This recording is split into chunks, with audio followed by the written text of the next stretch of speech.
বসে বসুন, সকলে বসে পড়ুন।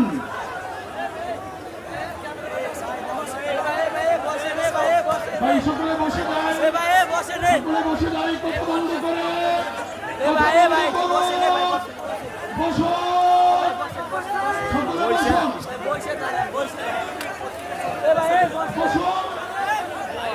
দেখতে পারে না ভাই, বইছিলাম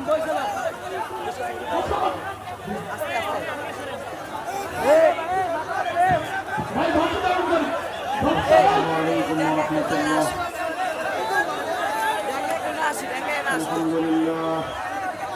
الحمد لله نحمده ونستعينه ونستغفره ونؤمن به ونتوكل عليه ونشهد أن لا إله إلا الله وحده لا شريك له ونشهد أن سيدنا ومولانا محمدا عبده ورسوله صلى الله تعالى عليه وعلى آله وأصحابه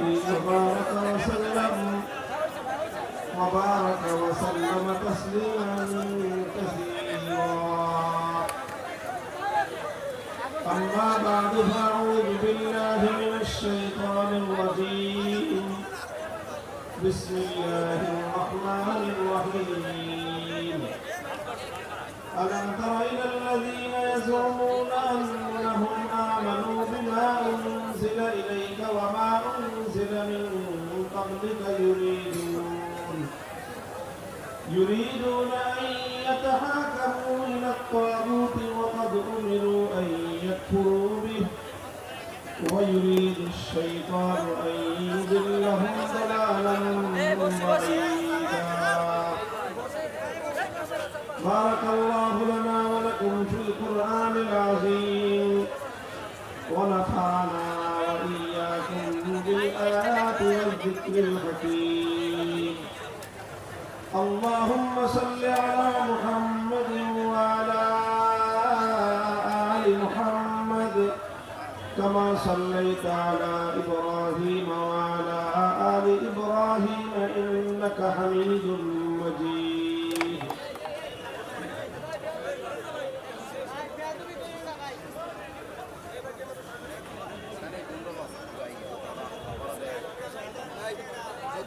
نهاية قابل احترام হযরত মুহতারাম ছাত্র জলসা,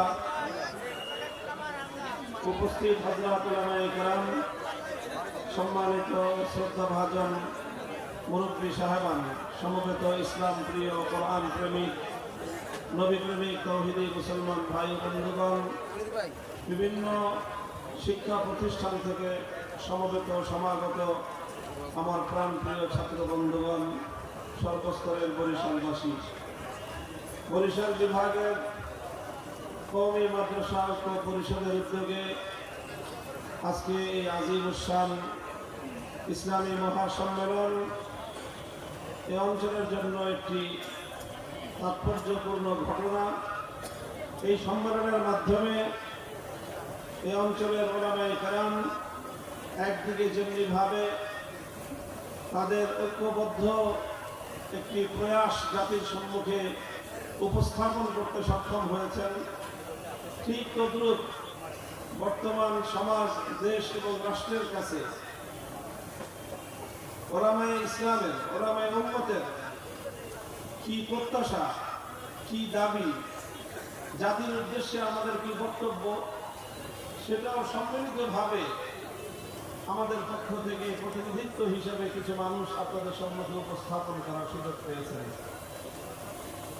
আপনারা যারা আমার বক্তব্য মাঝে মাঝে বা কখনো কখনো শুনবার সুযোগ হয়েছে বা শুনেছেন, আমি সাধারণত উলামায়ে কেরামের পক্ষ থেকে এই জাতির, মুসলিম উম্মার পক্ষ থেকে বর্তমান বা চলমান সময়ে আমাদের যেই কথাগুলো বলা উচিত বলে মনে করি, আমি উলামায়ে কেরামের পক্ষ থেকে, আমার ব্যক্তিগত পক্ষ থেকে নয়, বরং সকলের পক্ষ থেকে আমি প্রতিনিধি হিসেবে বক্তব্যগুলো উপস্থাপন করে থাকি। সেই জন্য আমি বিশেষভাবে মঞ্চে উপস্থিত বিভাগীয় শীর্ষ ওলামায়ে কেরাম আছেন, তাদের প্রতি আমি প্রথমেই সবিনয়ে আরজ করব, আমার কোনো কথা যদি আপনাদের পক্ষ থেকে প্রতিনিধিত্বশীল বক্তব্য না হয়ে থাকে অবশ্যই আপনারা সেই বিষয়ে আমার দৃষ্টি আকর্ষণ করবেন। আর যদি সেই বক্তব্যগুলো আমাদের সকলের সম্মিলিত কথা হয়ে থাকে তাহলে এই কথাগুলো আমরা জাতির সামনে আরো বলিষ্ঠভাবে আরো ঐক্যবদ্ধভাবে সামনের দিনে আমরা বলে চলবো ইনশাআল্লাহ। এখানে দেশের বরেণ্য ওলামায়ে কেরাম আলোচনা করেছেন এবং আরো করবেন। আমি খুব দীর্ঘ আলোচনা করব না। আমি কোরআনে পাকের সূরাতুন নিসা থেকে ৬০ নম্বর আয়াতটি তেলাওয়াত করেছি। এই আয়াতের সূত্র ধরেই আজকের আমাদের বাংলাদেশের জাতীয় প্রেক্ষাপটে সবচেয়ে গুরুত্বপূর্ণ ইস্যুতে আমাদের বক্তব্য আমরা তুলে ধরার প্রয়াস চালাবো ইনশাআল্লাহ।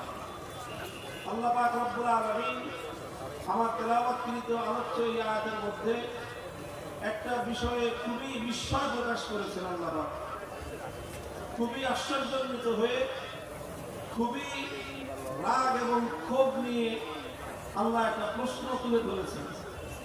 আল্লাহ বলেছেন, আলাম তারা ইলাল্লাযীনা ইয়াজুমুনা আন্নাহুম আমানু বিমা উনজিলা ইলাইকা ওয়া মা উনজিলা মিন ক্বাবলিকা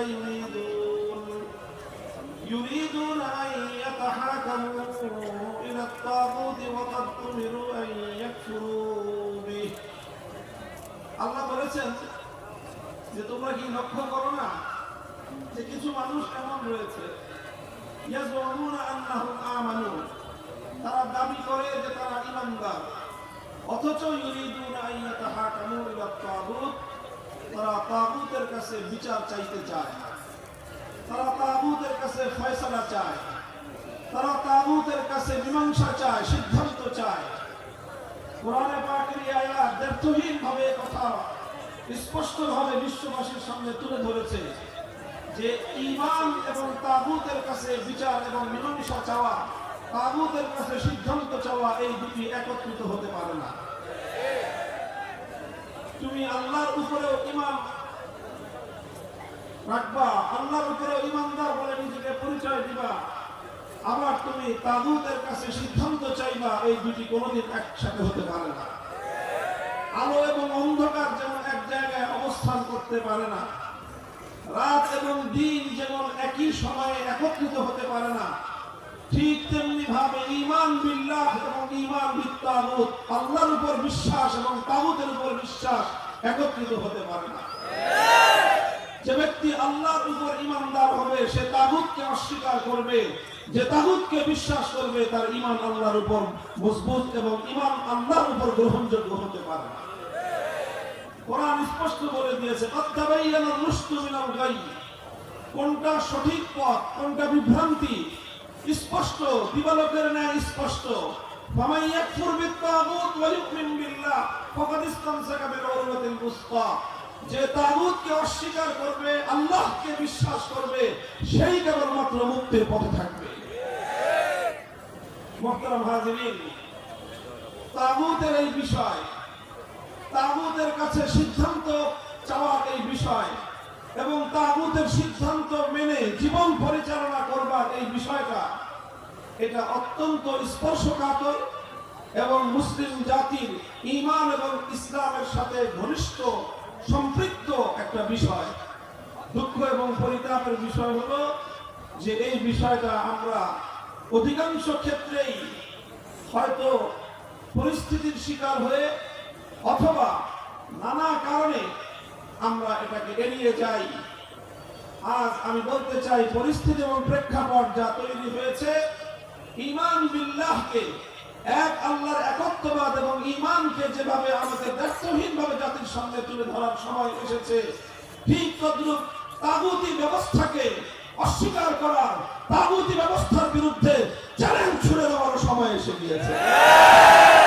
এখনো যদি আমরা মন খুলে, প্রাণ খুলে, কণ্ঠ খুলে তাগুতের বিরুদ্ধে কথা বলতে না পারি, তাগুতের বিরুদ্ধে আমরা আমাদের অবস্থানকে স্পষ্ট ব্যক্ত করতে না পারি, তাহলে আর কোনদিন আমরা আল্লাহর জমিনে তাওহীদে খালেস কায়েম করতে পারবো না।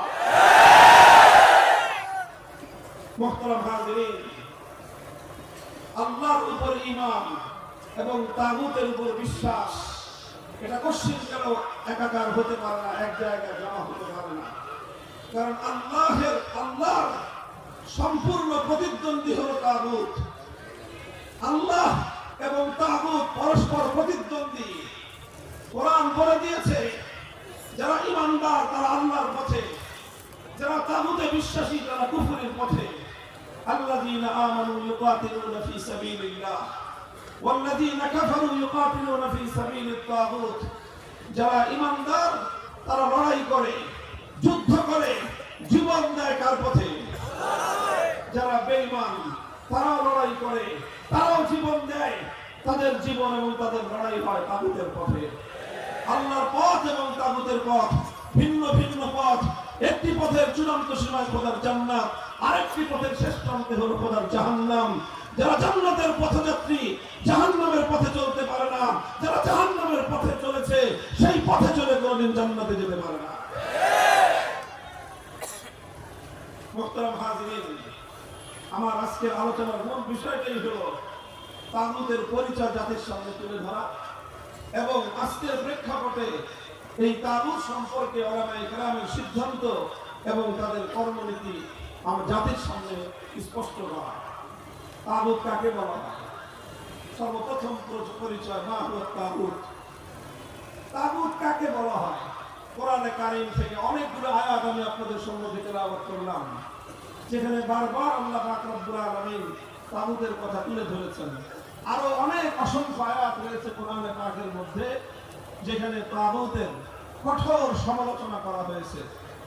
এই জন্য কাদীমান ওয়া হাদীসান সেই প্রথম যুগ থেকে আজ পর্যন্ত যারা এই পবিত্র কোরআন নিয়ে আলোচনা করেছেন, কোরআনে কারীমের তাফসীর করেছেন, লিখেছেন, তারা সকলেই কোরআনে পাকের এই আয়াতগুলো ব্যাখ্যা করতে গিয়ে তাদেরকে তাগুতের পরিচয় তুলে ধরতে হয়েছে, তাগুতের ডেফিনিশন করতে হয়েছে যে তাগুত বলতে কি বোঝায়। তো সকল মুফাসসির বলেন, উলামায়ে উম্মতের সকল বক্তব্য যদি একত্রিত করা হয় তাহলে তাগুতের যেই পরিচয় আমরা খুব সহজ ভাষায় বুঝতে পারি সেটা হলো, প্রথম বুঝেন, আপনারা কি গায়রুল্লাহ বুঝেন? বলেন তো সকলে পুরো প্রশ্ন করেন, গায়রুল্লাহ বুঝেন? গায়রুল্লাহ মানে হলো আল্লাহ ছাড়া। গায়রুল্লাহ মানে কি? আল্লাহ ছাড়া। এক করেন আল্লাহ, আর আল্লাহ ছাড়া মহাবিশ্বের মধ্যে যা আছে সবই কি? জোরে বলেন। আল্লাহ আছেন তার স্বমহিমায় আপন জায়গায়, আল্লাহ ছাড়া মহাবিশ্বের মধ্যে বাকি যা আছে সবই গায়রুল্লাহ। আল্লাহর জন্য একটা আসন নির্ধারিত আছে, আল্লাহর জন্য নির্ধারিত আসন রয়েছে। আল্লাহর সেই নির্ধারিত আসনে যদি কোনো গায়রুল্লাহকে বসানো হয় বা কোনো গায়রুল্লাহ যদি আল্লাহর আসনে বসে তাহলে সেই গায়রুল্লাহকেই বলা হয় তাগুত। খুব সহজ ভাষায় বললাম, মাদ্রাসার ছাত্ররা তাগুতের পরিচয় খুব ভালো করে বুঝে নাও, কারণ এখন গোটা জাতির সামনে, বিশেষ করে জাতির তরুণ প্রজন্মের কাছে তাগুতের পরিচয় খুব পরিষ্কার ভাষায় তুলে ধরবার সময় এসেছে। স্কুল কলেজ ইউনিভার্সিটির ছেলেরা, স্কুল কলেজ ইউনিভার্সিটির আজকে তরুণ প্রজন্ম তারা তাওহীদ এবং শিরক সম্পর্কে জানার জন্য উদ্গ্রীব হয়ে আছে। তারা আমরা না বলার কারণে বিভিন্ন জায়গা থেকে তারা নিজেদের এই জ্ঞানের পিপাসা নিবারণ করছে, আর এই নিবারণ করতে গিয়ে অনেক জায়গায় তারা বিভ্রান্তির শিকার হচ্ছে। স্কুল কলেজে ব্যাপকভাবে সাধারণ শিক্ষা প্রতিষ্ঠানগুলো, প্রাইভেট এবং পাবলিক ইউনিভার্সিটির সন্তানেরা, ছেলেরা, মেয়েরা, স্টুডেন্ট, ছাত্র ছাত্রীরা ব্যাপকভাবে তাওহীদ এবং শিরক নিয়ে তারা আলোচনা করছে, জ্ঞান অর্জন করার চেষ্টা করছে, জানবার চেষ্টা করছে, পড়বার চেষ্টা করছে এবং সেই আলোকে তারা তাদের আগামী দিনের পথ এবং করণীয় নির্ধারণ করার চেষ্টা করছে। এটা একদিকে জাতির জন্য খুবই একটি আশার দিক যে আজ যাদেরকে জাহিলি সমাজ ব্যবস্থা আল্লাহর দ্বীনের বিরুদ্ধে পরিচালিত করবার জন্য শিক্ষা ব্যবস্থা প্রণয়ন করে যাদেরকে ইসলাম বিদ্বেষী ধারায় পরিচালিত করার চেষ্টা করেছিল, সেই কুফরি শিক্ষা প্রতিষ্ঠানগুলো থেকে তাওহীদের সৈনিক তৈরি হচ্ছে। কাজে এই সময়ে তাওহীদ এবং শিরকের পার্থক্য, আল্লাহর পরিচয় এবং তাগুতের পরিচয় খুলে খুলে বর্ণনা করে দেওয়া উচিত।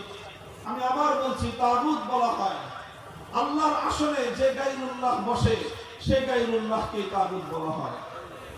আরো পরিষ্কার ভাষায় বলতে গেলে আল্লাহ পাক রব্বুল আলামিনের জন্য যে বৈশিষ্ট্য নির্ধারিত, সেই বৈশিষ্ট্য যদি আল্লাহর জন্য যে সিফাত নির্ধারিত, সেই সিফাত যদি কোনো গায়রুল্লাহর জন্য সাব্যস্ত করা হয় তাহলে সেই গায়রুল্লাহকে তাগুত বলা হয়।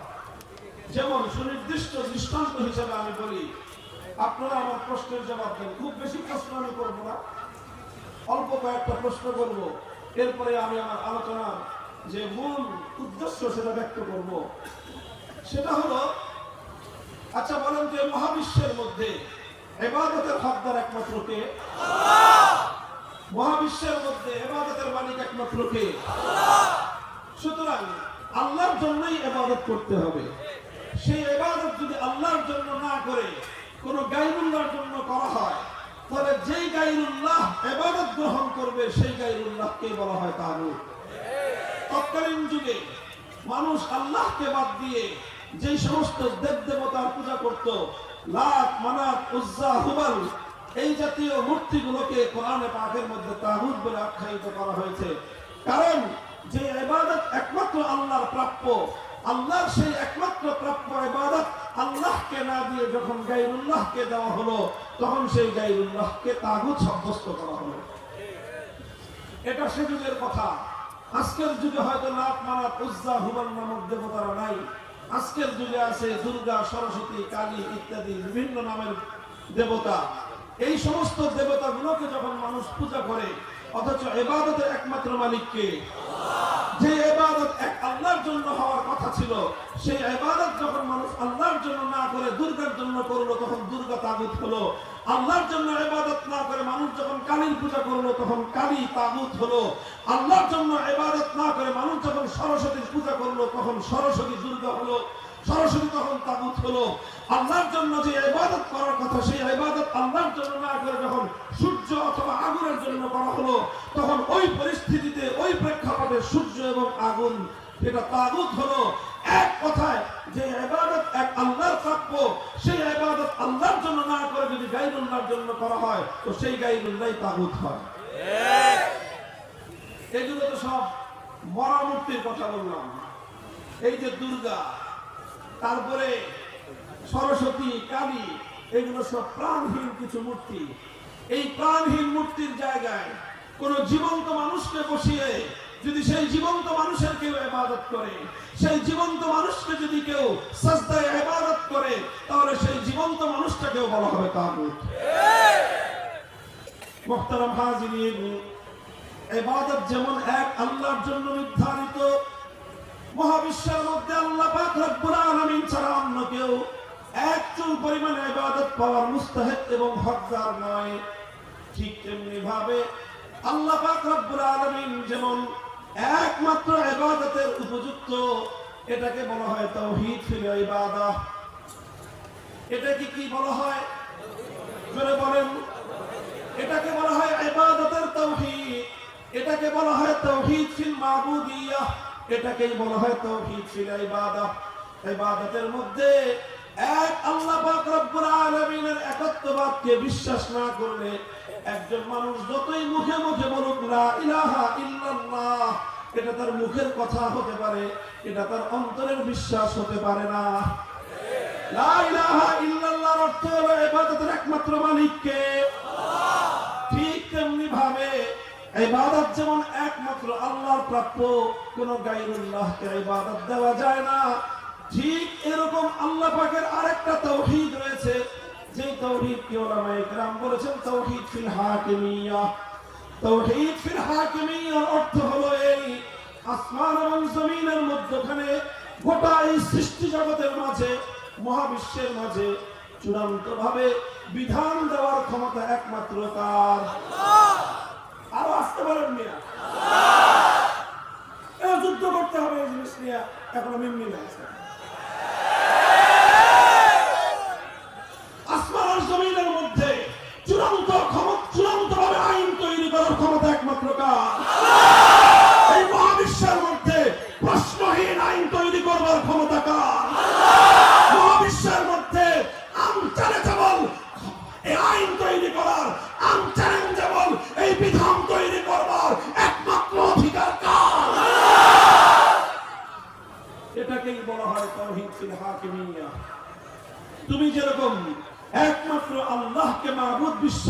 হবে, ঠিক তদ্রুপ আইন তৈরি করবার একচ্ছত্র চূড়ান্ত ক্ষমতা এর মালিক হলেন একমাত্র আল্লাহ। এটাও আল্লাহ পাকের তাওহীদের একটা অবিচ্ছেদ্য অংশ। যে ব্যক্তি তাওহীদ ফিল হাকিমিয়্যাহকে বিশ্বাস করবে না, আইন তৈরি করার ক্ষেত্রে আল্লাহর একত্ববাদকে বিশ্বাস করবে না, হাজার বার হজ করতে পারে, লক্ষ রাকাত নামাজ পড়তে পারে, তাহাজ্জুদের সময় উঠে প্রতিদিন জায়নামাজ খুঁজতে পারে, ঈমানদার হতে পারে। ভাই, ঈমানদার হওয়াটা সর্বপ্রথম ঈমানের প্রথম বুনিয়াদ হলো তাওহীদ। ঈমানের প্রথম বুনিয়াদ হলো তাওহীদ।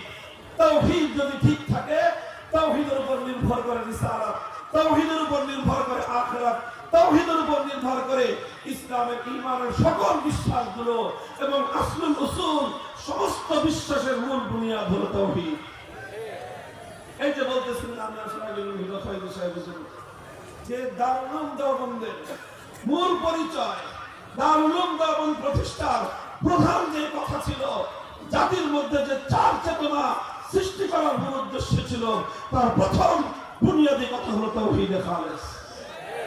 আল্লাহ পাক আসমান জমিন সৃষ্টি করার আগে আদম আলাইহিস সালাতু ওয়াস সালামকে সৃষ্টি করে তার পৃষ্ঠদেশ থেকে সমগ্র মানব সন্তানকে আল্লাহ পাক বের করে যে তালিম এবং যে শিক্ষা আমাদেরকে দিয়েছিলেন, সেটা তাওহীদের শিক্ষা।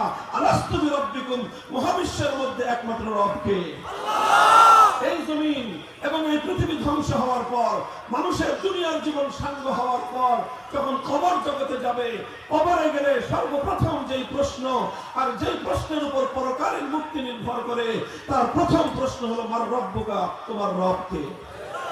শুরু থেকে শেষ পর্যন্ত এই এক তাওহীদের শিক্ষা, শুরু থেকে শেষ পর্যন্ত এই এক তাওহীদের গুরুত্ব, এটাই ইসলামের মধ্যে সর্ব জায়গায় প্রতিষ্ঠিত করা হয়েছে। সুতরাং খুব ভালো করে বুঝবেন যে শুধুমাত্র আল্লাহ পাকের ইবাদতের তাওহীদকে বিশ্বাস করলেই একজন মানুষ ঈমানদার হতে পারে না। ইবাদতের ক্ষেত্রে যেরকম আল্লাহর তাওহীদকে বিশ্বাস করতে হয়, ঠিক তদ্রূপ আইন এবং বিধান রচনার ক্ষেত্রেও আল্লাহর তাওহীদকে বিশ্বাস করতে হবে।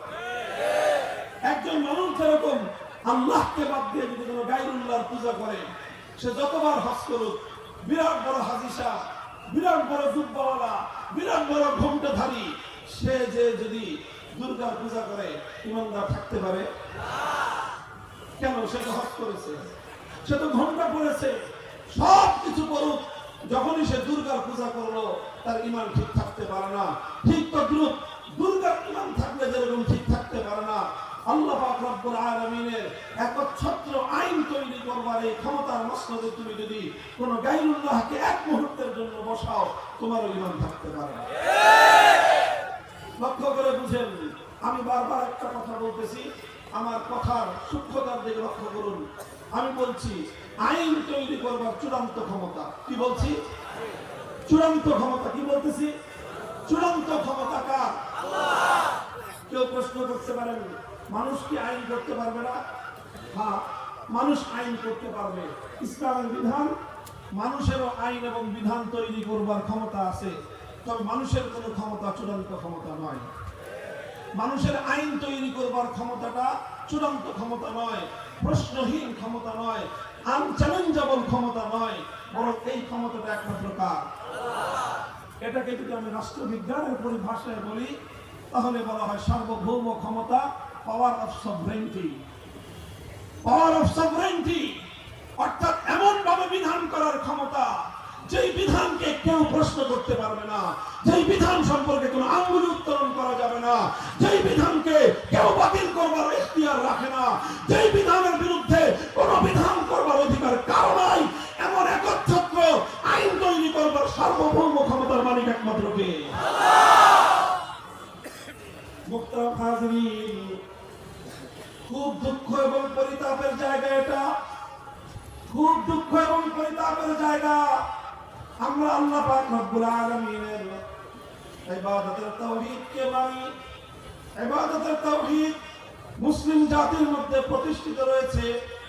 আল্লাহ পাক রব্বুল আলামিনের ইবাদতের ক্ষেত্রে একটা গায়রুল্লাহকেও যদি কেউ আল্লাহর সঙ্গে শরীক করে, তাহলে দুনিয়ার কোন মানুষ তাকে ইমানদার বলে মেনে নেয় না।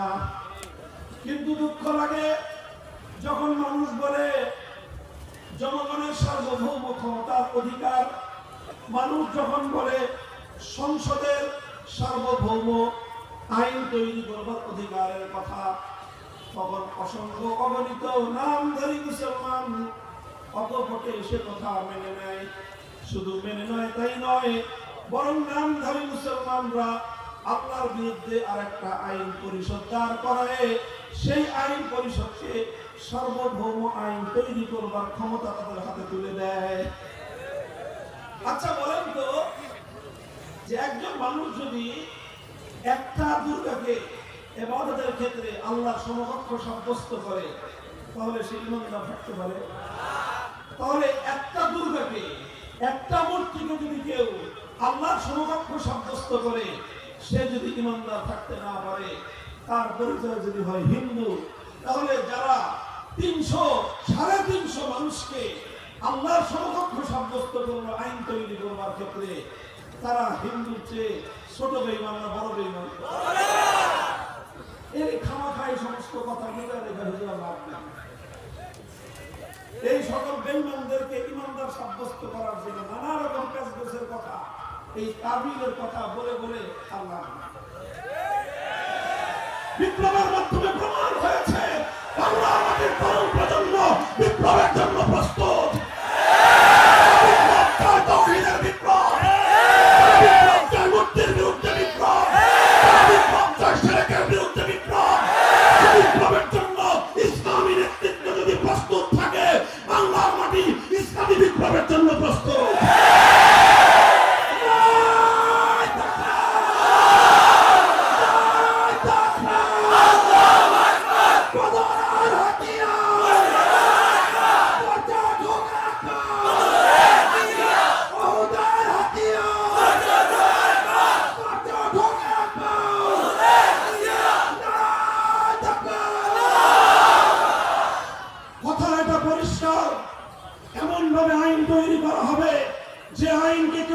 করতে পারবে না, এই অধিকার একমাত্র কার? সুতরাং আল্লাহর সেই অধিকারকে কেড়ে নিয়ে কোন রাজা বাদশা যদি সার্বভৌম আইন তৈরি করবার ক্ষমতা নিজের হাতে তুলে নেয়, সেই রাজা বাদশার নাম হবে তাগুত। আল্লাহর আইনের জায়গায় কোন রাষ্ট্রপতি যদি কোন আইন তৈরি করে, সেই রাষ্ট্রপতিকে বলা হবে তাগুত। আল্লাহর আইনের জায়গায় কোন প্রধানমন্ত্রী যদি কোন বিকল্প আইন দেয়, সেই প্রধানমন্ত্রীকে বলা হবে তাগুত। আল্লাহর আইনের জায়গায় কোন মন্ত্রী পরিষদ যদি ভিন্ন কোন আইন অনুমোদন দেয়, সেই মন্ত্রী পরিষদকে বলা হবে তাগুত। আল্লাহর আইনের জায়গায় কোন বিচারপতি, কোন বিচারালয়, কোন সুপ্রিম কোর্ট, কোন হাইকোর্ট, কোন আদালত যদি আল্লাহর আইনের বিকল্প আইন দেয়, সেই আদালতকে বলা হবে তাগুত। আল্লাহর আইনের জায়গায় কোন আইন পরিষদ বলা হবে তাগুত।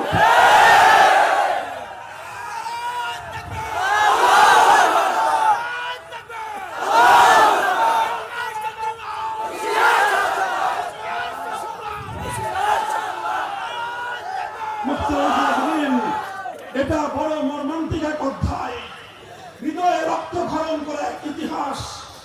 এই ইতিহাস মুসলমানদের জন্য বড় হৃদয় বিদারক ইতিহাস, অনেক মর্মান্তিক ইতিহাস। মুসলিম জাতির মধ্যে এভাবে আল্লাহর তাওহীদ ফিল হাকিমিয়্যাত অস্বীকার করে মুসলিম সমাজকে, মানব সমাজকে মানুষের বানানো আইনের দ্বারা শাসন করার এই শিরকি এবং এই কুফরি অভিশাপ মুসলিম সমাজের মধ্যে খায়রুল কুরুনের মধ্যে ছিল না। খেলাফতের যুগে ছিল না, খেলাফতের রাশিদার যুগে ছিল না, খেলাফতে বনু উমাইয়ার যুগে ছিল না, খেলাফতে বনু আব্বাসিয়ার যুগে এটা কল্পনাও করা যেতে পারত না যে কোনো মানুষ আল্লাহর আইনের পরিবর্তে আইন তৈরি করে সেই আইনের দ্বারা মুসলিম সমাজকে শাসন করতে পারে। এটা কল্পনাও করা যেত না।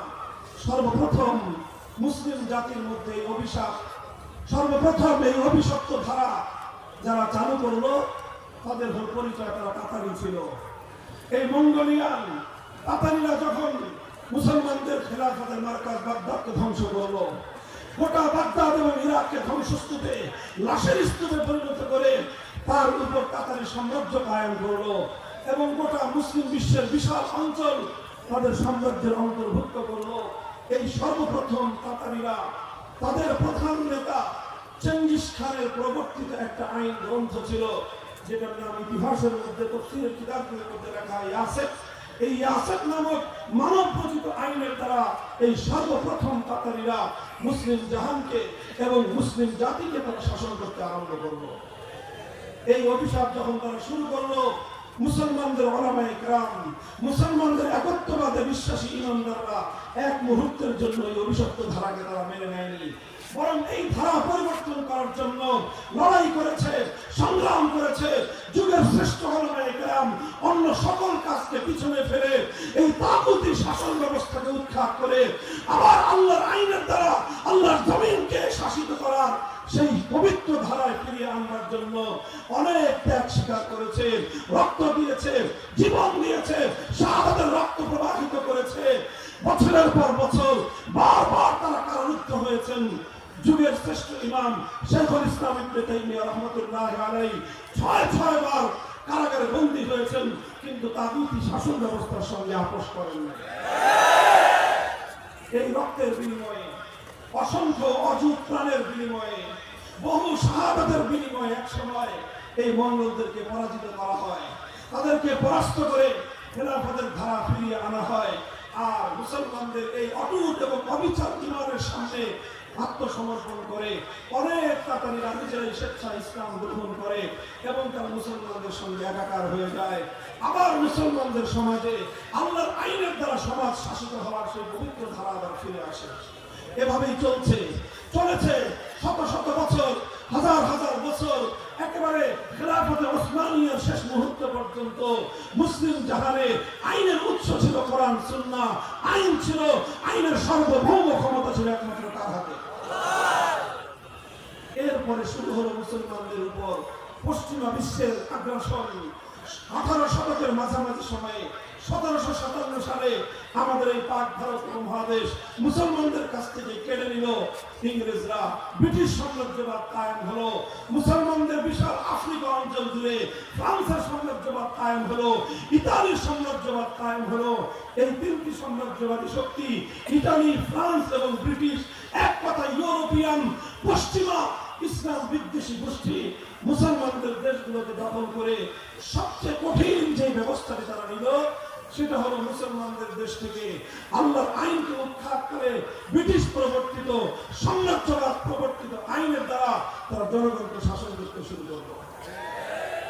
তারা কিন্তু মুসলমানদেরকে নামাজ পড়তে বাধা দেয় নাই, মসজিদগুলো ঠিক ছিল, মুসলমানদেরকে হজ করতে বাধা দেয় নাই, তারা হজের জন্য জাহাজ পাঠাতো পবিত্র জেদ্দাহ মক্কা নগরীতে, সব ঠিক ছিল।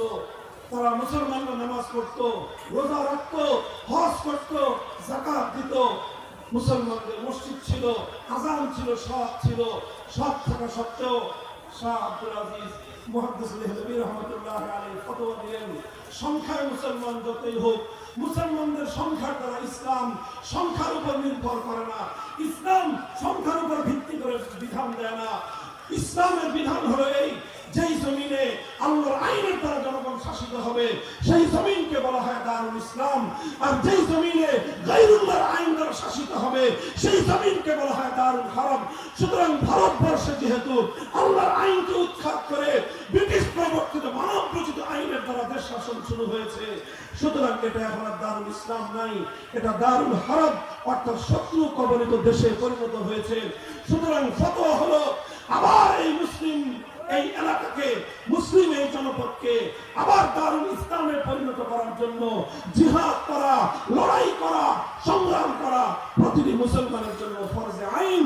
এই ফতোয়া জারি করে শাহ আব্দুল আজিজ মুহাদ্দিস দেহলভী রাহমাতুল্লাহি আলাইহি তিনি ইংরেজদের বিরুদ্ধে জিহাদের ডাক দিয়েছিলেন।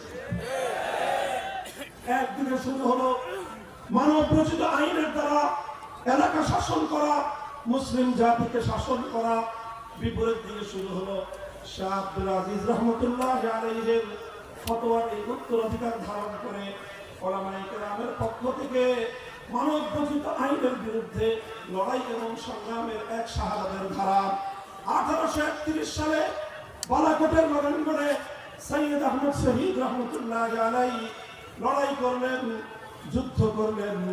আল্লাহর জমিনে আবার আল্লাহর আইনের দ্বারা মানুষকে শাসন করবার সেই সোনালী ধারা ফিরিয়ে আনবার জন্য লড়াই হলো, যুদ্ধ হলো, সংগ্রাম হলো, অসম লড়াই ছিল।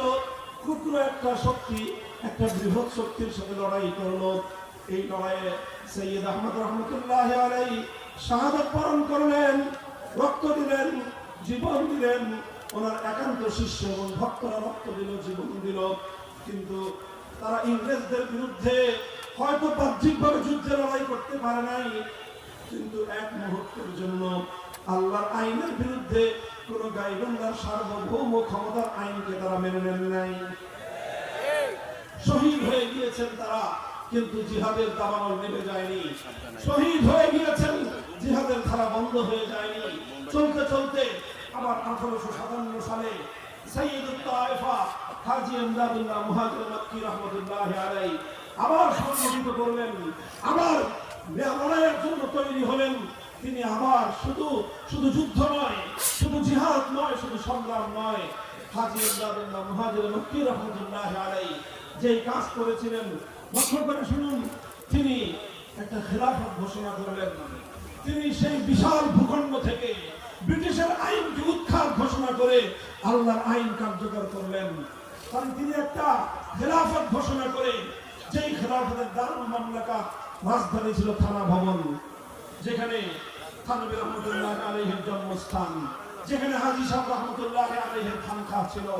সেই থানা ভবনকে কেন্দ্র করে একটা ইসলামী রাষ্ট্র, ইসলামী খেলাফত ঘোষণা করলেন।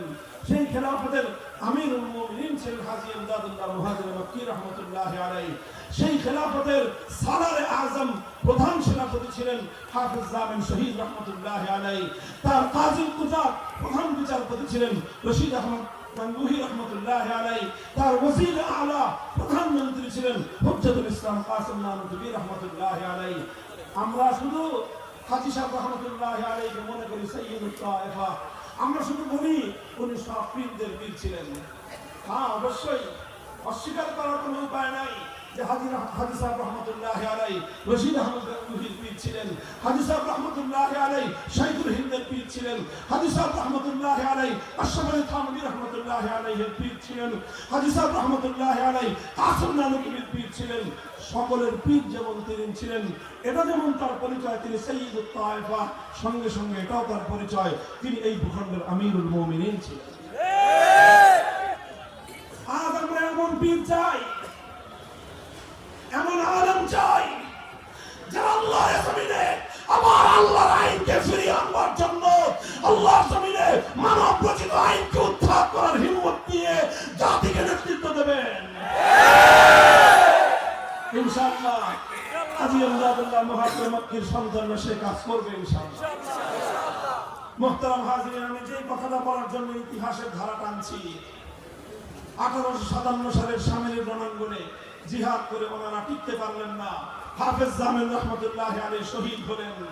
মুসলমানদের খেলাফতকে অস্ত্রের মুখে, বারুদের মুখে, বুলেটের আঘাতে ইংরেজরা উৎখাত করলো, ধ্বংস করলো, কিন্তু মুসলমানদের জিহাদের ধারা বন্ধ হয়ে যায়নি। 1857 সালে থানা ভবনের খেলাফতকে তারা উচ্ছেদ করলো। 1866 সালে 10 বছরের ব্যবধানে ভারতের উত্তর প্রদেশের সাহারানপুর জেলার দেওবন্দ নামক গ্রামে আবার নতুন খেলাফতের বুনিয়াদ কায়েম করলেন।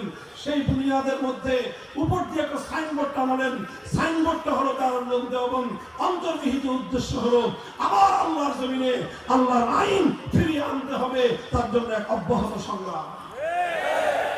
1866 সালে দারুল উলুম দেওবন্দ প্রতিষ্ঠিত হওয়ার 80 বছর পরে 1947 সালে ব্রিটিশরা আন্দোলনের মুখে, সংগ্রামের মুখে তারা এদেশ ছেড়ে চলে যেতে সম্মত হলো। তারা বলল যে আমরা তোমাদের দেশকে শাসন করব না, তোমরা নিজেরাই তোমাদের দেশ যেভাবে ইচ্ছা সেভাবে শাসন করো। আমরা চলে গেলাম, আমরা চলে যাচ্ছি। যখন দেশটা স্বাধীন হবে এই প্রশ্ন আসলো, তখন এই দেশে দুই জাতির বসবাস ছিল। এক জাতি হলো হিন্দু জাতি, আরেক হলো মুসলিম জাতি। অন্যান্য আরো সম্প্রদায় ছিল, তবে তারা প্রধান দুই সম্প্রদায়ের সমকক্ষ ছিল না। হিন্দু এবং মুসলিম দুই জাতির বসবাস ছিল ভারতবর্ষে। তখন মুসলমানদের সামনে প্রশ্ন ছিল যে এই ভারতবর্ষে হিন্দু আর মুসলিম যদি গণনা করা হয়, হিন্দুদের সংখ্যা মুসলমানদের তুলনায় বেশি, মুসলমানদের সংখ্যা হিন্দুদের তুলনায় কম। বর্তমান পৃথিবী গণতন্ত্রের পৃথিবী, এই জায়গায় যদি আমরা হিন্দুদের সঙ্গে একসঙ্গে যোগদান করি, গণতন্ত্রের মার পেছে হিন্দুদের শাসন ক্ষমতার অধীনে আমাদের থাকতে হবে, আমরা আর কোনোদিনও আল্লাহর জমিনে আল্লাহর আইন ফিরিয়ে আনতে পারবো না। এজন্য মুসলমানরা সিদ্ধান্ত গ্রহণ করলো, রাষ্ট্র আমাদের ছোট হতে পারে, অত বড় রাষ্ট্রের আমাদের দরকার নাই। অর্থনৈতিক উন্নতি আমাদের কম হতে পারে, অত উন্নত অর্থনীতির প্রয়োজন আমাদের নাই। সামরিক শক্তি আমাদের কম হতে পারে, এত কিছুর প্রয়োজন আমাদের নাই। আমাদের একটা জিনিসের প্রয়োজন, যেটা যে কোনো মূল্যে আমাদের অর্জন করতে হবে, সেটা হলো আমরা আবার আল্লাহর জমিনে আল্লাহর বিধান দ্বারা শাসিত হতে চাই। এই আওয়াজ উঠলো গোটা ভারতবর্ষের মুসলমানদের মধ্যে। আপনারা আশ্চর্যান্বিত হবেন। আর এদেশের মুসলমানের পরবর্তী প্রজন্ম আমরা গৌরব বোধ করি আমাদের পূর্বপুরুষদের জন্য, আমরা অহংকার করি আমাদের সেই বাধ্যতাদেরকে নিয়ে, যারা এই গোটা ভারতবর্ষের মধ্যে যেই জনপদের মুসলমানরা আল্লাহর জমিনে ইসলামী হুকুমত কায়েম করার জন্য সবচেয়ে বেশি রক্ত দিয়েছে, সবচেয়ে বেশি জীবন দিয়েছে, সবচেয়ে বেশি সংগ্রাম করেছে, সবচেয়ে বেশি ত্যাগের কোরবানি স্বীকার করেছে, সবচেয়ে বেশি স্যাক্রিফাইস করেছে, সেটা সেই পাকিস্তানের সীমান্ত প্রদেশের মুসলমান নয়, সেটা পাকিস্তানের বেলুচিস্তানের মুসলমান নয়, সেটা সেই পাঞ্জাবের মুসলমান নয়, অন্য পশ্চিম পাকিস্তানের করাচি, লাহোর, রাওয়ালপিন্ডির মুসলমান নয়, বরং তাদের সকলের চেয়ে সবচেয়ে বেশি জীবন আর রক্ত দিয়েছে, ত্যাগ স্বীকার করেছে এই বাংলার মুসলিম সমাজ। দুঃখ লাগে, আফসোস লাগে, আমাদের ইতিহাস, এই বাংলার মুসলমানদের ইতিহাস দরদ মাখা ইতিহাস, এই বাংলার মুসলমানদের ইতিহাস রক্ত দিয়ে ভেজা ইতিহাস, চোখের অশ্রুতে ভেজানো ইতিহাস, আমাদের পূর্বপুরুষদের সাথে বারবার গাদ্দারি আর বিশ্বাসঘাতকতা করবার ইতিহাস। আমরা, আমাদের বাড়ির কাছে ছিল কলকাতা, আমাদের বাড়ির কাছে ছিল দিল্লি, আমাদের চারিপাশে ছিল ভারত। আমাদের মুসলমান পূর্বপুরুষরা সিদ্ধান্ত নিল যে না, এই বিশাল ভারতের অংশ হওয়ার প্রয়োজন আমাদের নাই, বাড়ির কাছের কলকাতার সঙ্গে গাঁটছড়া বাঁধার কোনো প্রয়োজন আমাদের নাই, বাড়ির কাছের দিল্লির সঙ্গে আমরা একত্রিত থাকবো না, বরং আমরা এই ভারতকে লাথি মেরে 2000 কিলোমিটার দূরের পশ্চিম পাকিস্তানিদের সঙ্গে হাতে হাত রাখলাম শুধু একটা কারণে, ওরাও মুসলমান, আমরাও মুসলমান, দাবি ছিল একটাই, হুকুমত হবে নিজামে ইসলাম, দাবি ছিল একটাই, আল্লাহর জমিনে কায়েম হবে কোরআনী সংবিধান। 1947 সালের ইতিহাস এটাই। ইতিহাস পড়ুন, দেখবেন পশ্চিম পাকিস্তানিরা আল্লাহর জমিনে আল্লাহর হুকুমত কায়েমের জন্য, ইসলামী রাষ্ট্র প্রতিষ্ঠার জন্য যতটুকু ত্যাগ গোটা পশ্চিম পাকিস্তানের 5 প্রদেশ মিলে করেছে, 5 প্রদেশের ত্যাগকে এক পাল্লায় রাখেন, শুধু এই বঙ্গ এলাকার এক প্রদেশের মুসলমানদের ত্যাগ আর কোরবানি আরেক পাল্লায় রাখেন, আল্লাহর কসম খেয়ে বলতে পারি পশ্চিম পাকিস্তানের 5 প্রদেশের ত্যাগের কোরবানির চেয়ে আমাদের এক বাংলাদেশের মুসলমানদের ত্যাগের কোরবানির পাল্লা ভারী হয়ে যায়। এই ছিল আমাদের পূর্বপুরুষ হাজী শরীয়তুল্লাহ রহমতুল্লাহ আলাইহির অবদান, এটা ছিল আমাদের পূর্বপুরুষদের আন্দোলন, শামসুল হক ফরিদপুরি রহমতুল্লাহ আলাইহির অবদান, মাওলানা আখতার আলী রহমতুল্লাহ আলাইহির অবদান, হাফিজ হুজুর রহমতুল্লাহ আলাইহির অবদান, খতিব আজম সিদ্দিক রহমতুল্লাহ আলাইহির অবদান। এই বাংলার মুসলিম জাতির নেতৃত্বের উলামায়ে কেরামের কারণেই এদেশের মুসলমানরা এভাবে পার্শ্ববর্তী ভারতকে ডিঙ্গিয়ে, পার্শ্ববর্তী ভারতকে বৃদ্ধাঙ্গুলি দেখিয়ে কত দূরবর্তী একটা সম্প্রদায়ের সঙ্গে শুধুমাত্র ইসলামী আদর্শ বাস্তবায়নের স্বপ্ন নিয়ে ঐক্যবদ্ধ হয়ে পাকিস্তান গঠন করেছিলাম। এরপরের ইতিহাস, এরপরের ইতিহাস হৃদয় রক্তক্ষরণের ইতিহাস, এরপরের ইতিহাস দুঃখ এবং করুণ ইতিহাস। এই দীর্ঘ সময়ে পশ্চিম পাকিস্তানিরা বারবার শুধুমাত্র আমাদের সঙ্গে গাদ্দারি করেছে। আমাদের উলামায়ে কেরাম, আমাদের ইসলামী নেতৃত্ব বারবার তাদেরকে বলেছেন অঙ্গীকার পুরা করেন। ঘোষণা ছিল, জাতির সঙ্গে ওয়াদা ছিল, মুসলমানদের জন্য আলাদা ভূখণ্ড হবে, আর সেই ভূখণ্ডের আইন এবং শাসন ব্যবস্থা হবে কোরআনী শাসন ব্যবস্থা। এই ছিল অঙ্গীকার, এই ছিল ওয়াদা। কিন্তু যখনই আমাদের উলামায়ে কেরাম পাকিস্তানি শাসক গোষ্ঠীকে বলতো কোরআনী সংবিধান দেন না কেন? জাতির সঙ্গে অঙ্গীকার আপনারা পূরণ করেন না কেন? পাকিস্তানি শাসকরা বলতো, হুজুর এখনো দেশটা তো শিশু রাষ্ট্র, এখনই যদি আমরা এখানে ইসলামী হুকুমত কায়েম করি তো এই শিশু রাষ্ট্র ইসলামী শাসন ব্যবস্থাকে হজম করতে পারবে না, রাষ্ট্রটা মরে যাবে, এটা আর একটু বড় হোক তারপরে আমরা ইসলামী হুকুমত কায়েম করব। এইভাবে বছরের পর বছর যায়। ওলামায়ে কেরাম বারবার বলেন যে কবে আপনাদের এই শিশু রাষ্ট্র বড় হবে, কবে বড় হবে, কবে বড় হবে, কবে? 20 বছর চলে যায়, রাষ্ট্র এখনো শিশু রাষ্ট্র। এখনই ইসলাম কায়েম করলে ইউরোপ আমেরিকা আমাদেরকে সাহায্য করবে না, সহযোগিতা করবে না, এই রাষ্ট্র বিশ্ব দরবারে মাথা তুলে দাঁড়াতে পারবে না। 24 বছর চলে যায়, এখন আর শিশু রাষ্ট্র বড় হয় না। আমার আব্বাজান শাইখুল হাদিস আল্লামা আজিজুল হক রাহমাতুল্লাহ আলাইহির কাছে বহুবার আমি শুনেছি, তিনি বলতেন যেই পোলা 24 বছরের বালেগ হয় না, ওইটা আর 90 বছরের বালেগ হয় না। পাকিস্তান রাষ্ট্র এই 24 বছর পর্যন্ত এটা বলে শিশুই থাকবে, এই 24 বছরে বলে ও আর বালেগ হলো না। মুসলমানরা সিদ্ধান্ত নিল যেই পোলা 24 বছরের বালেগ হয় না, ওটা 24 বছরে মুসলমানি করলেও বালেগ বানানো যায় না, এই পোলা রাখার দরকার নেই। মুসলমানরা সিদ্ধান্ত নিল যেহেতু আল্লাহর জমিনে আল্লাহর কোরআনের আইন বাস্তবায়নের অঙ্গীকার করে যে রাষ্ট্র হয়েছিল, কোরআনী সংবিধান যখন পেলাম না, পাকিস্তানের প্রয়োজন নয়, ভেঙে টুকরো করে দাও। মুসলমানদের সেন্টিমেন্ট এটাই ছিল। সেই সুযোগে সেই সময়ে 1970 সালের জাতীয় নির্বাচন আসলো। সেই জাতীয় নির্বাচনের প্রাক্কালে এই অঞ্চলের বাঙালিদের নেতা হিসেবে শেখ মুজিবুর রহমান সাহেব সামনে লাইমলাইটে আসলেন। লাইমলাইটে এসে তিনি তার জীবনের সবচেয়ে বড় কল্যাণময় কাজটা করলেন। কি কাজ? তিনি বললেন, যদি আমরা 70-এর এই নির্বাচনে বিজয়ী হতে পারি, আমরা যদি সরকার গঠন করতে পারি, তাহলে আমাদের এই দেশে, লক্ষ্য করে শুনেন, শেখ মুজিবুর রহমান সাহেব 70-এর জাতীয় নির্বাচনে গোটা বাংলাদেশের মানুষের সঙ্গে অঙ্গীকার করলেন, আমরা যদি বিজয়ী হতে পারি, কোরআন সুন্নাহ বিরোধী কোনো আইন করব না। এই ছিল বঙ্গবন্ধু শেখ মুজিবুর রহমান সাহেবের পুরো রাজনৈতিক জীবনের ইতিহাসের সবচেয়ে বড় কল্যাণময় কাজ। তিনি এই ঘোষণা দিলেন, এদেশের মুসলমানরা তার এই ঘোষণাকে স্বাগত জানালো। ভাই, এটা আমার বানানো কথা নয়, বাংলাদেশের ইতিহাস পড়েন, বাংলাদেশের ইতিহাস। আওয়ামী লীগের অফিস পড়াইছে, ইতিহাস তো ঘুরে দেখেন, শত শত ইতিহাস গ্রন্থ আছে, ওনাদের বাড়িতে আছে, ঘরে আছে। এই সমস্ত ইতিহাস পড়েন। 70-এর জাতীয় নির্বাচনে আওয়ামী লীগের ম্যানিফেস্টো কি ছিল, ইশতেহার কি ছিল, দেখেন সেখানে এই কথা ছিল, কোরআন সুন্নাহ বিরোধী কোনো আইন করা হবে না। এরপরে কি দেখলাম আমরা? তিনি বিজয়ী হলেন। এদেশের মানুষ অভূতপূর্ব ম্যান্ডেট দিল শেখ মুজিবুর রহমান সাহেবকে। তিনি নিরঙ্কুশ সংখ্যাগরিষ্ঠতা পেয়ে বিজয়ী হলেন। পশ্চিম পাকিস্তানিরা ক্ষমতা হস্তান্তর না করে 25শে মার্চ ভয়াল কালো রাতে এদেশের মানুষের উপর বর্বর হত্যাযজ্ঞ পরিচালনা করলো। 26শে মার্চ স্বাধীনতার ঘোষণা হলো। 1971-এর 26শে মার্চ থেকে 16ই ডিসেম্বর পর্যন্ত স্বাধীনতার সংগ্রামের পর, রক্তক্ষয়ী মুক্তিযুদ্ধের পর বাংলাদেশ স্বাধীন হলো। এই স্বাধীনতার পূর্ণ সময়টাই শেখ মুজিবুর রহমান সাহেব পশ্চিম পাকিস্তানিদের কাছে আবদ্ধ ছিলেন, আপ্যায়িত ছিলেন, আবদ্ধ ছিলেন এবং আপ্যায়িত ছিলেন। এরপরে যখন বাংলাদেশ স্বাধীন হলো, তারা ওনাকে মুক্ত করে দিলেন। উনি মুক্ত হয়ে লন্ডন গেলেন।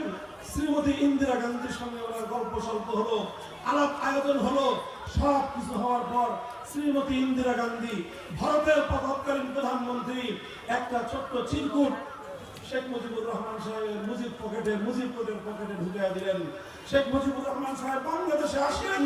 স্বাধীনতা পরবর্তী 72-এর শুরুতেই অভূতপূর্ব এই জাতির একটা অবিসংবাদিত নেতা হিসেবেই তার আবির্ভাব হয়েছিল। এ জাতি তাকে বরণ করে নিয়েছিল। কিন্তু 72-এর কয়েক মাস যেতে না যেতেই তিনি যে কাজটা করলেন, সেটা হলো 70-এর নির্বাচনের আগে জাতির সঙ্গে কৃত সেই অঙ্গীকার তিনি সরাসরি ভঙ্গ করলেন। সেই ওয়াদা তিনি গাদ্দারি করলেন, জাতির সঙ্গে বিশ্বাসঘাতকতা করলেন। কোরআন সুন্নাহ বিরোধী কোন আইন তৈরি না করার অঙ্গীকার করে তিনি সংবিধানের মধ্যে ভারতীয় একটি অমুসলিম রাষ্ট্রের সংবিধানের মূলনীতি জাতীয়তাবাদ, ধর্মনিরপেক্ষতাবাদ, গণতন্ত্র, সমাজতন্ত্র নামক কুফরি মতবাদগুলো দিয়ে বাংলাদেশের সংবিধানকে কুফরি সংবিধানে পরিণত করে গোটা জাতির হাজার বছরের কামনাকে ধুলোয় মিশিয়ে দিলেন। শেখ মুজিবুর রহমান সাহেব ৭০ নির্বাচনের আগে যেই কল্যাণের কাজটা করেছিলেন ৭২ এসে নিজ হাতে তিনি সেই কল্যাণের কবর রচনা করলেন। তিনি জাতির সঙ্গে জাতিকে নেতৃত্ব দিয়ে যে মহান দায়িত্ব পালন করেছিলেন ৭২ সংবিধান রচনা করে তিনি তার জীবনের সমস্ত অর্জনকে বিসর্জন দিয়েছিলেন। এরপরে ইতিহাস আমি আর বেশি বলতে চাই না। ৭৫ তিনি তার প্রাপ্য পেয়ে গিয়েছেন। মুসলমানদের সঙ্গে আল্লাহর সঙ্গে আল্লাহর পয়গম্বরের সঙ্গে বিশ্বাসঘাতকতার ফল তিনি পেয়ে গিয়েছেন। তারপর অনেক পরিবর্তন এলো, কেউ কেউ কিছু পরিবর্তন করার চেষ্টা করলেন, সেই জায়গায় বিসমিল্লাহির রহমানির রহিম সংযুক্ত করলেন সংবিধানের উপরে। ধর্মনিরপেক্ষতা নামক কুফরি মতবাদকে উচ্ছেদ করে আল্লাহর উপর অবিচল আস্থা এবং বিশ্বাস সংযুক্ত করলেন। আরেকজন এসে রাষ্ট্রধর্ম ইসলাম সংযুক্ত করলেন। অনেক কিছুই করলেন, কিন্তু সংবিধানের মধ্যে একটা গোজামিল ছিল।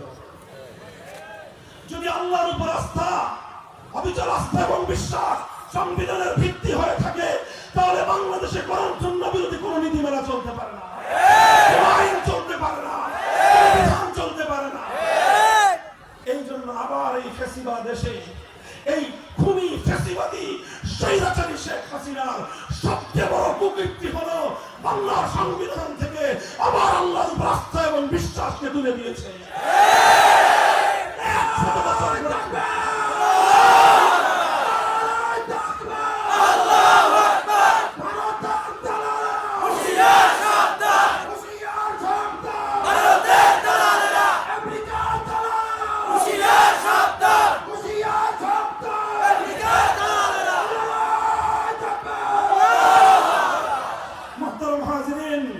এই সংবিধানের মধ্যে সংসদকে জনগণকে এবং জনগণের প্রতিনিধি হিসাবে জাতীয় সংসদকে সেই ক্ষমতা দেওয়া হয়েছে যেই ক্ষমতা একমাত্র আল্লাহর জন্য নির্ধারিত। আবার শুনেন, প্রচলিত ৭২ প্রণীত শেখ মুজিবুর রহমানের বানানো এই সংবিধানের মধ্যে জনগণের ম্যান্ডেট নিয়ে জাতীয় সংসদের সদস্যদেরকে সেই ক্ষমতা দেওয়া হয়েছে যেই ক্ষমতা একমাত্র আল্লাহ। এক আল্লাহর আসনে দুর্গা বসলে যেরকম তাগুত হয়, এক আল্লাহর আসনে সরস্বতী কালী বসলে যেমন তাগুত হয়, এক আল্লাহর আসনে লাত মানাত উজ্জা হুবল বসলে যেরকম তাগুত হয়, আল্লাহ সার্বভৌম আইন তৈরি করবার ক্ষমতা গ্রহণ করে এই সংসদ তাগুতির সংসদে পরিণত হয়েছে। এর কারণে যে সমস্যাটা বুঝেন, একটু সামনে মাথায় বুঝেন, একটা জটিল সমস্যার মধ্যে আজ আমরা দীর্ঘ অর্ধ শতাব্দীকাল পর্যন্ত বাংলাদেশের মুসলমানরা দিনাতিপাত করতেছি। সেটা হলো এই রাষ্ট্রের সংবিধানের কারণে, এই রাষ্ট্রীয় সাংবিধানিক বাধ্যবাধকতার কারণে আমাদেরকে অনেক জায়গায় ইচ্ছায় অনিচ্ছায় বাধ্য হয়ে হৃদয়ে রক্তক্ষরণ সহ আল্লাহর আইন বিরোধী, কোরআন সুন্নাহ বিরোধী অসংখ্য কাজ আমাদেরকে প্রতিনিয়ত করতে হয়। যদি আপনি জনগণের ভোটে নির্বাচিত হয়ে জাতীয় সংসদে যান, এমন শপথ আপনাকে গ্রহণ করতে হবে যেই শপথ কালেমা পড়নেওয়ালা একজন একত্ববাদী মুসলমান পড়তে পারে না। বাধ্য হয়ে সেই শপথ করতে হয়। আপনি যদি কোনো কারণে সরকারের মন্ত্রী পরিষদে চলে যান, আপনাকে এমন কাজ করতে হবে রাষ্ট্রীয় আইন এবং বাধ্যবাধকতার কারণে মরা মানুষের বেদিতে আপনাকে ফুল দিয়ে শ্রদ্ধা জানাতে হবে। এটা সমগ্র ৪ মাযহাব অনুযায়ী ইসলামের মধ্যে সর্বসম্মত হারাম। উপায় নাই।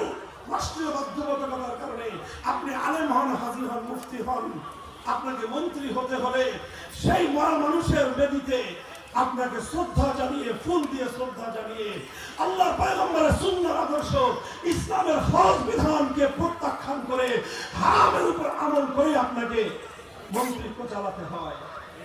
এগুলো আমাদের দুর্ভাগ্যজনক ইতিহাস।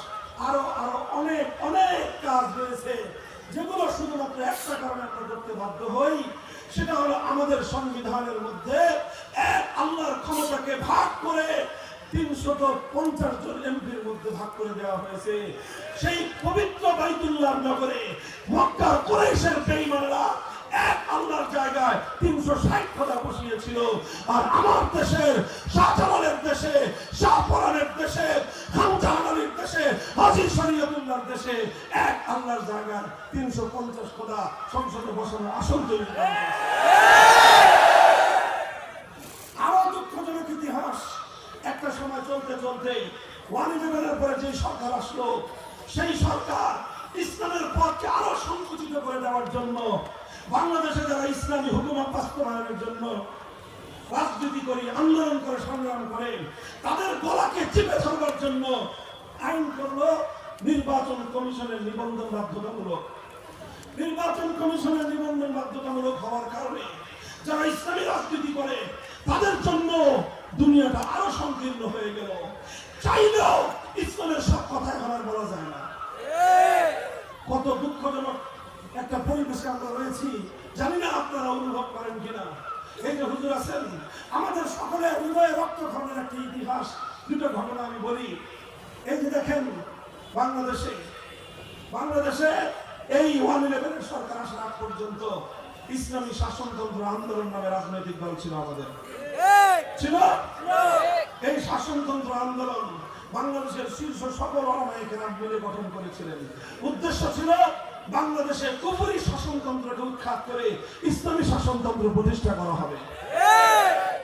পর্যায়ক্রমে এটার নেতৃত্ব হযরত পীর সাহেব হুজুর চরমনাই রহমাতুল্লাহি আলাইহির হাতে এসেছে। ওনারা যখন এটা নিবন্ধনের জন্য তাদের কাছে আবেদন করলেন, নির্বাচন কমিশন বলল বাংলাদেশে কুফরি সংবিধানের অধীনে ইসলামী শাসনতন্ত্র চলতে পারে না, কাজেই আপনারা ইসলামী শাসনতন্ত্র নামে অনুমোদন পাবেন না। এটা ইতিহাস, এটা চোখের অস্ত্রের ইতিহাস নয়, বুকে রক্ত পড়ার ইতিহাস। শেষ পর্যন্ত বাধ্য হয়ে ইসলামী শব্দ রেখে শাসনতন্ত্র শব্দ বাদ দিয়ে ওনাদেরকে নিবন্ধন দিতে হয়েছে। এটা আমাদের জন্য করুণ এক ইতিহাস। এই বাংলাদেশে শিরকের সামনে তাওহীদকে পদদলিত করবার এক ইতিহাস, কুফরের সামনে ইসলামকে বলি দেওয়ার এক ইতিহাস। আরো মর্মান্তিক আরেকটা ইতিহাস আছে, বুঝেন, শুধু শব্দ নয়। বাংলাদেশ জামায়াতে ইসলামী নামে একটা দল আছে, তাদের সঙ্গে আমাদের ওলামায়ে কেরামের অনেক মতবিরোধ আছে।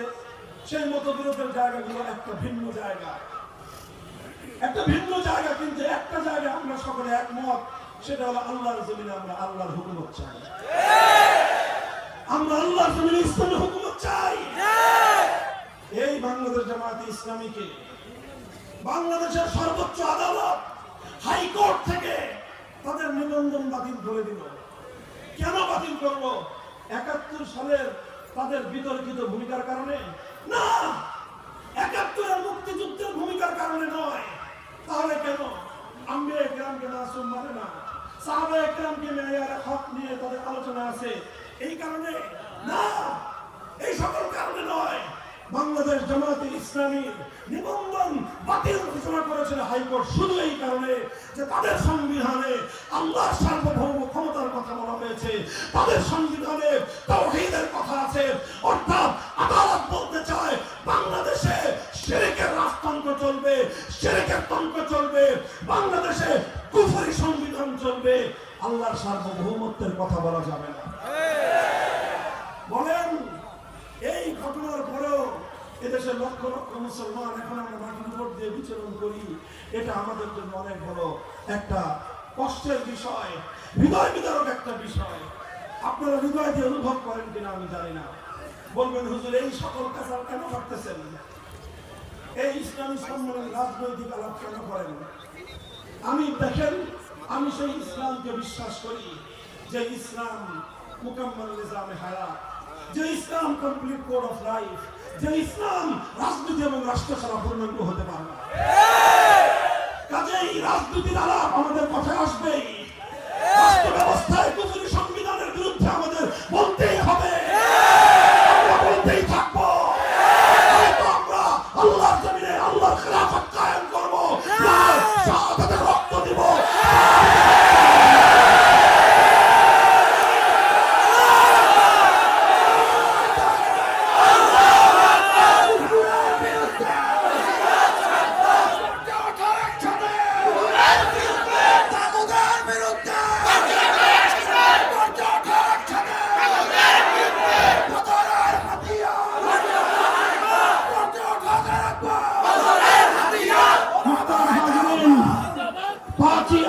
আগস্টের বিপ্লবের পর আজ বাংলাদেশে এক নতুন প্রেক্ষাপট তৈরি হয়েছে। কথা বলেন ঠিক না বেঠিক?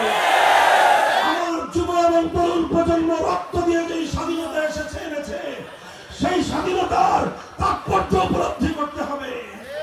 সেই স্বাধীনতার অন্যতম তাৎপর্য 5ই আগস্টের বিপ্লবের অন্যতম পদক্ষেপ ছিল টেকনাফ থেকে তেতুলিয়া গোটা বাংলাদেশকে শিরকের মূর্তি থেকে, শিরকের প্রতি মূর্তি থেকে মুক্ত করা। শুধু এই মুর্দা মূর্তি খেদায়ে, শুধু মরা মরা মূর্তি খেদায়ে তাওহীদের বিজয় আসবে না। হ্যাঁ, মরা মূর্তি যেভাবে আমরা বিতাড়িত করেছি, জিন্দা মূর্তিও বিতাড়িত করতে হবে। বাংলাদেশের সকল ক্ষেত্রে, জাতীয় ক্ষেত্রে সবচেয়ে আলোচিত ইস্যু হলো সংবিধান সংস্কার। সংবিধান সংস্কার, সংবিধান সংস্কার। আমরা স্পষ্ট ভাষায় আমাদের দাবি তুলতে চাই। নানা রকম সাহিত্যপূর্ণ ভাষায় মারপেচের অনেক আলাপ আলোচনা আছে। এগুলো যারা টেবিলে বলবেন, টেবিলে পেলেন, ফাইলে লিখে লম্বা লম্বা প্রজেক্ট আমরা জমা দিব, লম্বা লম্বা প্রস্তাব পত্র আমরা জমা দিব, অনেকে জমা দিয়েছি, সব ঠিক আছে। কিন্তু মঞ্চ ময়দানে গোটা জাতিকে নিয়ে একটা দাবি আমরা এবার তুলতে চাই। সেই দাবি হলো, আমাদের সংবিধানের এই সকল কুফরি ধারাগুলোর কারণে বাধ্য হয়েও আমাদের ওলামায়ে কেরামকে, ইসলাম প্রিয় জনতাকে নানা সময়ে ইসলাম বিরোধী অনেক কার্যকলাপ বাধ্য হয়ে করতে হয়। আমরা এই অভিশপ্ত ধারায় থাকতে চাই না। আমরা চাই এবার আমাদের সংবিধানে একটা সংশোধনী আসবে, আর সেই সংশোধনীটা শব্দ যাই হোক তার মর্মার্থ এটাই হবে, যদি বাংলার মাটিতে সংবিধানে কোরআন সুন্নাহ বিরোধী কোন আইন থাকে, কোরআন সুন্নাহ বিরোধী কোন ধারা থাকে, কোরআন সুন্নাহ বিরোধী কোন নীতিমালা থাকে, কোরআন সুন্নাহ বিরোধী সকল আইন, সকল নীতি, সকল বিধান বাতিল বলে গণ্য হবে।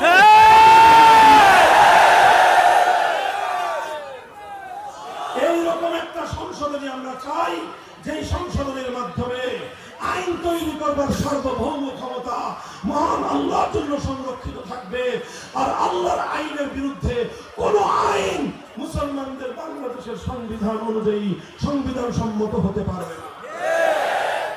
এটা বলতেছি, ভালো ভালো বলতেছি, এটা নিয়ে সদয় বিবেচনা করেন, জাতির কল্যাণ হবে।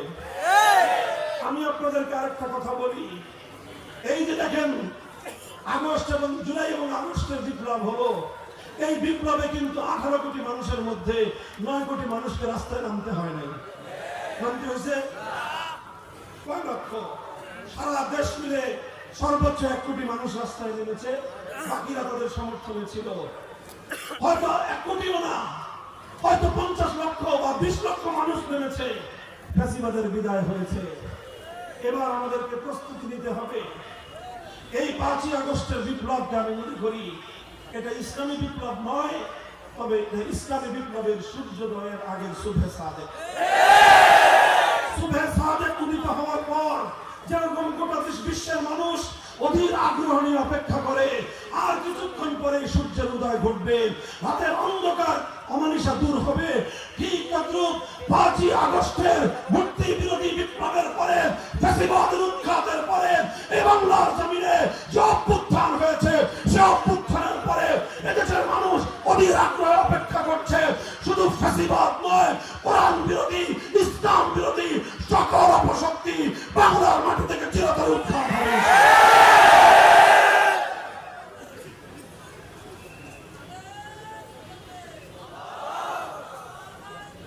বিপ্লবের জন্য প্রস্তুত আছেন? প্রস্তুতি নেন ইনশাআল্লাহ। সম্ভাবনা, এক নতুন সম্ভাবনার দুয়ার উন্মোচিত হয়েছে। শুধু মাদ্রাসার ছেলেরা নয়, মাদ্রাসার ছাত্র তো রিজার্ভ ফোর্স,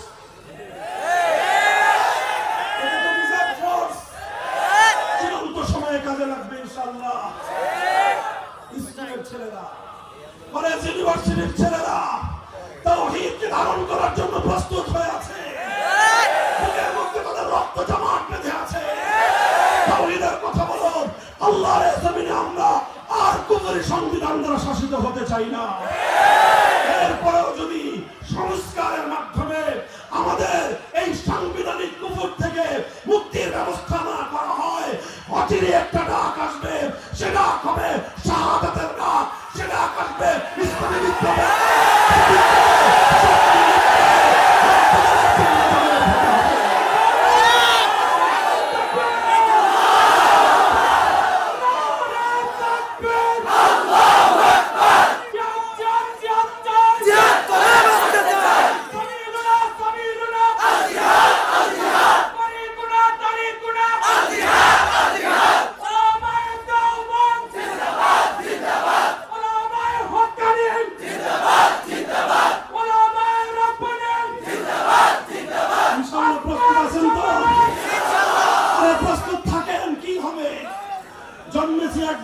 কয়বার?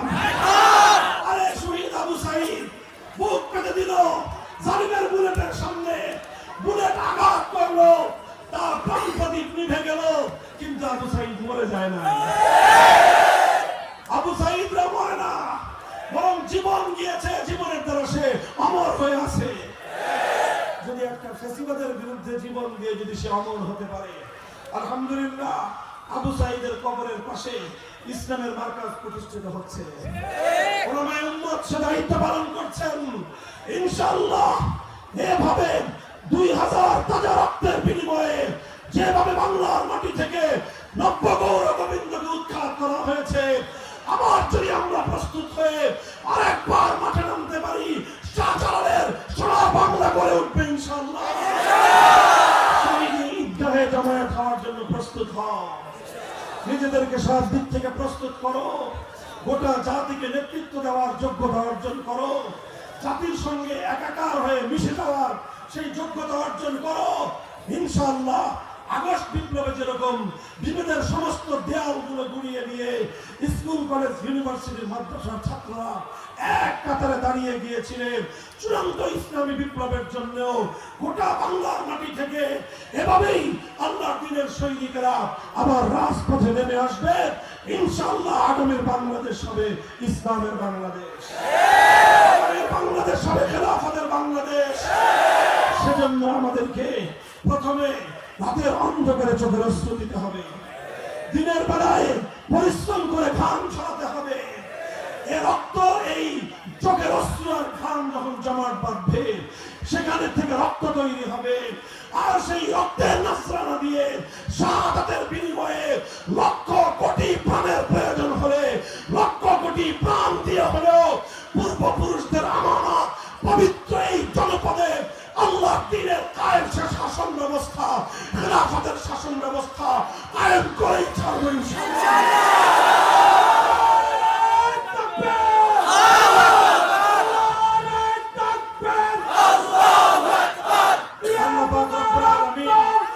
আমাদেরকে কবুল করুন,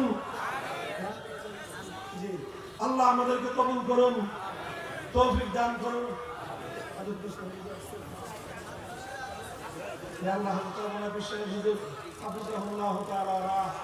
আল্লাহ আমাকে হাজির মতো কবুল করেন। আমিন। ইনশাআল্লাহ আমরা হাতে হাত রাখতেছি, আপনারা প্রস্তুত হন।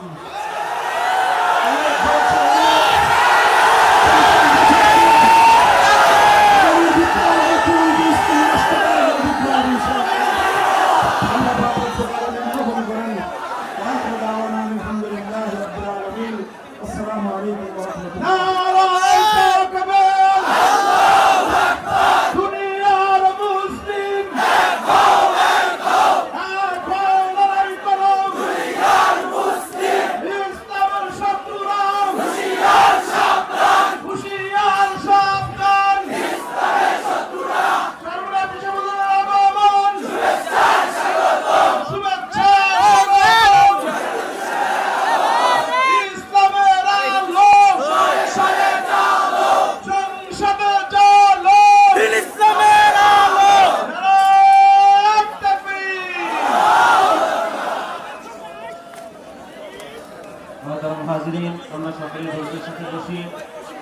বরিশাল বিভাগীয় কওমি মাদ্রাসা ঐক্য পরিষদের উদ্যোগে আজকের ইসলামী মহাসম্মেলনের সর্বশেষ আলোচক হিসেবে হযরত পীর সাহেব হুজুর চরমনায় চলে এসেছেন।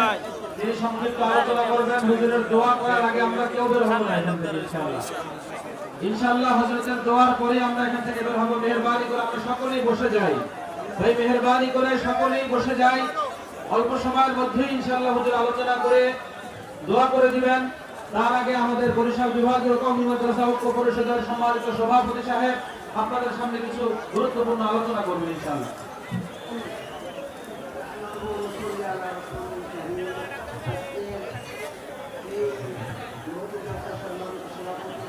উপস্থিত দক্ষিণ বাংলার আহ্বান উপস্থিত ওলামায়ে-কেরাম, আল্লাহ রাব্বুল আলামিনের দরবারে লাখ কোটি শুকরিয়া যে মহান রব্বুল আলামিন আপনাদের এই সাহায্যের দ্বারা, সহযোগিতার দ্বারা, উপস্থিত দ্বারা এই বিশাল বরিশাল বিভাগের ভিতরে এক মহাসম্মেলন করার তৌফিক দান করলেন। এই মহাসম্মেলনের যত কৃতিত্ব আছে মহান রব্বুল আলামিনের সাথে করো। এই মহাসম্মেলনে যত কৃতিত্ব রয়েছেন, যারা বিভিন্ন জেলা থেকে এসেছেন, বিভিন্ন থানা থেকে এসেছেন, বিভিন্ন মাদ্রাসা থেকে এসেছেন, বিভিন্ন ধরনের তৌহিদি জনতারা আসছেন, এই মহাসম্মেলন সমস্ত কৃতিত্ব তাদের জন্য রয়েছেন।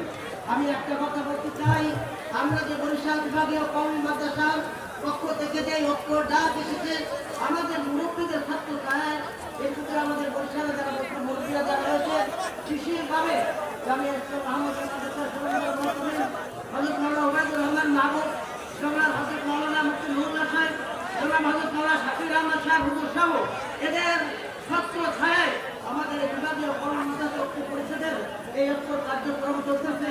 আমি একটা কথা আমি আপনাদের সামনে বলতে চাই, আমাদের বরিশাল বিভাগের মধ্যে থেকে সর্বপ্রথম বাংলাদেশের ঐক্যর সূচনা আমরা ইনশাআল্লাহ শুরু করলাম। ইনশাআল্লাহ আপনারা যদি সহযোগিতা করেন তাহলে বরিশাল থেকে শুরু করে সারা বাংলাদেশের মধ্যে আমরা এই ঐক্য এক বিশাল একটা ইনশাআল্লাহ গঠন করব। আল্লাহ তাআলা আমাদের আশা দেওয়া